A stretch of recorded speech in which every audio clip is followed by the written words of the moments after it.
আসসালামু আলাইকুম রহমতুল্লাহ। প্রিয় দর্শক, আপনারা সবাই কেমন আছেন? আশা রাখছি আল্লাহ তাআলার অশেষ রহমতে আপনারা সবাই ভালো আছেন। মিলাদুন নবী কি বিদাত? না, এটি বিদাত নয়। যেমনটা আমরা আগেই বলেছি, ইসলামের সব কিছু উদযাপন করা বৈধ। প্রশ্ন হচ্ছে, আপনি কি উদযাপন করতেছেন, কিভাবে উদযাপন করেছেন? ইসলামের ইতিহাসে কোনো একজন ফকি কোনোদিন বলেননি যে কোনো কিছু উদযাপন করা হারাম। যদি উদযাপিত বিষয়টি বৈধ হয়, উদযাপনের পদ্ধতি বৈধ হয়, আপনি পুরস্কৃত হতে পারেন।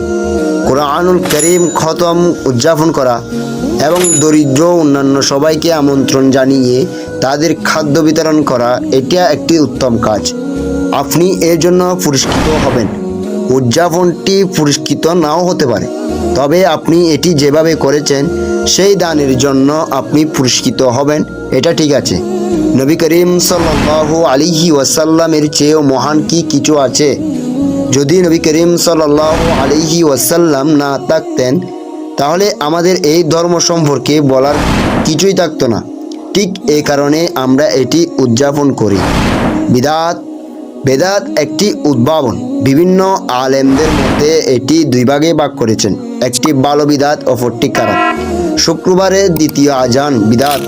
হযরত উসমান রাদিয়াল্লাহু তাআলা এই মহান বিদাতটি উদ্বোধন করেছেন। এটি ভালো বিদাত। মসজিদের মিনার বিদাত।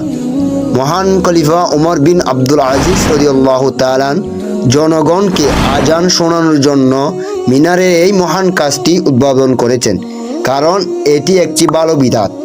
কোরআনের অক্ষরের বিন্দুগুলো বিদাত। আপনি কি জানেন? হযরত ইয়াহিয়া বিন ইয়ামার রাদিয়াল্লাহু তাআলা মুসলমানদের পবিত্র কোরআনকে পড়তে সাহায্য করার জন্য এই মহান উদ্ভাবনটি শুরু করেছেন। এমনকি তিনি সাহাবীর যুগে ছিলেন না। জামাতে তারাবির নামাজ পড়া বিদাত। ওমর বিন খাত্তাব রাদিয়াল্লাহু তাআলা এই মহান কাজটি শুরু করেছেন, কারণ এটি একটি উত্তম বিদাত। দ্বীনি বিধিবিধানের পক্ষে বিদাত গ্রহণ করা হয় এবং দ্বীনি বিধিবিধানের বিপক্ষে বিদাত প্রত্যাখ্যান করতে হয়। আল্লাহ তাআলার রাসূল সাল্লাল্লাহু আলাইহি ওয়াসাল্লাম বলেছেন, কেউ যদি ইসলামের একটি ভালো কাজ শুরু করে, সেই এর জন্য সওয়াব পাবে এবং হাসরের দিন পর্যন্ত যারা এটি অনুসরণ করবে তাদের জন্য অনুরূপ পুরস্কার পাবে, যা সহিহ মুসলিমে আছে, যা আল্লাহ তাআলা ভালো জানেন।